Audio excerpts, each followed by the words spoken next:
बात करें कंपनी के फाइनेंशियल परफॉर्मेंस और वैल्यूएशन का, तो यहां से जो सिग्नल मिल रहा है वो अच्छा नहीं मिल रहा है। इसी के चलते जो जीएमपी देखने को मिल रहा है वो सारे फैक्टर्स को कंसीडर करें, कंपनी का बिजनेस क्या है, सेक्टर आउटलुक क्या है, फाइनेंशियल परफॉर्मेंस क्या है, वैल्यूएशन क्या है और पीयर कंपैरिजन क्या है, तो जो हमारा ओवरऑल रेटिंग निकल के आ रहा है।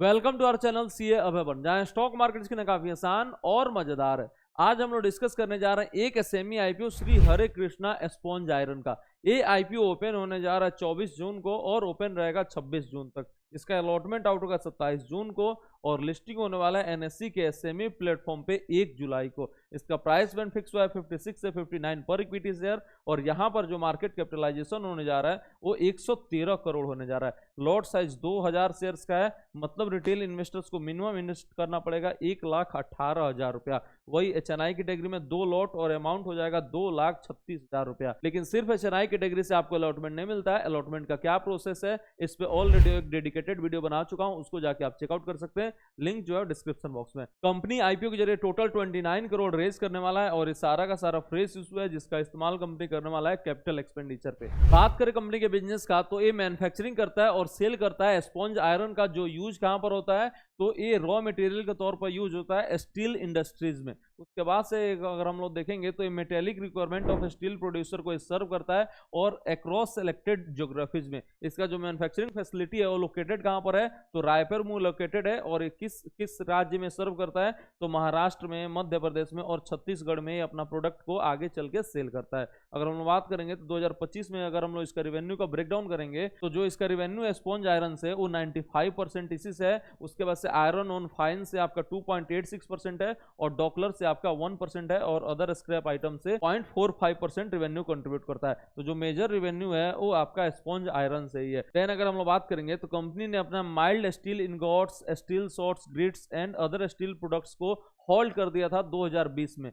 क्यों? तो पावर कॉस्ट काफी ज्यादा बढ़ गया था और अब ये प्लान करने वाला है क्या, तो कैप्टिव पावर प्लांट लगाने वाला, जो आईपीओ का पैसा आने वाला है उससे एक कैप्टिव पावर प्लांट लगाएगा जिसका एम क्या है, तो ऑपरेशन को रिज्यूम करना और इसको सस्टेन करना। देन अगर हम बात करेंगे तो कंपनी के पास 92 फुल टाइम एम्प्लॉयज हैं। तो ये रहा कंपनी का बिजनेस, जो प्राइमरीली कहां पर काम करता है, तो स्टील इंडस्ट्री के लिए काम करता है और यहां पर उसके लिए रॉ मटेरियल ये बनाता है स्पॉन्ज आयरन के रूप में। उसके बाद से अगर हम लोग इंडस्ट्री एनालिसिस का बात करेंगे तो इस सेक्टर में जो ग्रोथ देखने को मिल रहा है वो जनरली 5% के रेंज में देखने को मिल रहा है और ये आपका 3 से 7% के रेंज में वेरी करता है। अगर हम लोग देखेंगे यहाँ पर तो जो ज्यादा डिमांड आता है वो एक्सपोर्ट से आता है और एक्सपोर्ट में अभी डिमांड का थोड़ा सा कमी देखने को मिल रहा है। बात करें कंपनी के फाइनेंशियल परफॉर्मेंस और वैल्यूएशन का, तो यहाँ से जो सिग्नल मिल रहा है वो अच्छा नहीं मिल रहा है। इसी के चलते जो जीएमपी देखने को मिल रहा है वो 0% देखने को मिल रहा है। इसका जो ग्रोथ है वो आपका निगेटिव ग्रोथ देखने को मिल रहा है। साल दर साल इसका जो सेल्स है वो घटते जा रहा है। पहले 95 करोड़ का था, उसके बाद से 84 करोड़, उसके बाद से 83 करोड़ का सेल्स जो है हो चुका है। प्रॉफिट का अगर हम लोग बात करेंगे तो वो भी आपका कंटिन्यूअसली घट रहा है।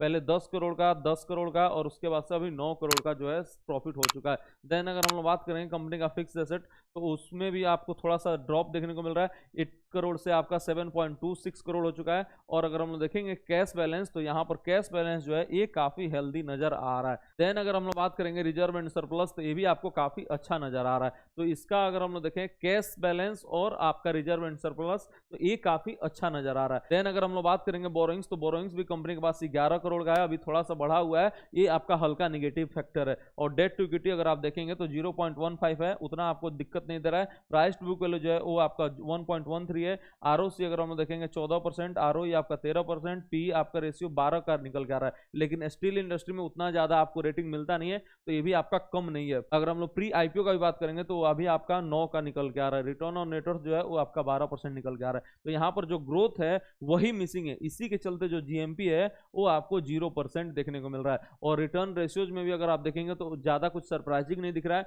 और वैल्यूएशन भी अगर आप देखेंगे तो कुछ सस्ता नहीं है। इसी के चलते यहाँ पर जो जीएमपी है वो 0% नजर आ रहा है। कंपनी का अपने पीयर्स के मुकाबले जो परफॉर्मेंस है वो भी ऑन द सिमिलर लाइन नजर आ रहा है। अगर आप बात करेंगे इसके पीयर्स का, तो ब्रज आयरन एंड स्टील हो गया, चमन मेटालिक्स हो गया, उसके कंपैरिजन में जो आरओसी है 14% है, इसका 18%, इसका 4%। आरओई अगर हम लोग देखेंगे 13%, 14%, इसका 10%। तो जो इंडस्ट्री का परफॉर्मेंस है उसी के आसपास इसका भी है। पी रेशियो देखेंगे तो 12 का इसका भी है, इसका भी 12 का है। अगर हम लोग देखेंगे प्राइस टू बुक वैल्यू तो 1.1 का इसका भी है और इसका 1.39 है। डेट टू इक्विटी देखेंगे तो इसी का थोड़ा बहुत ज़्यादा है, और रिटर्न ऑन नेटवर्थ देखेंगे तो इसी के आसपास इसका भी है 12.51 और इसका 14.8।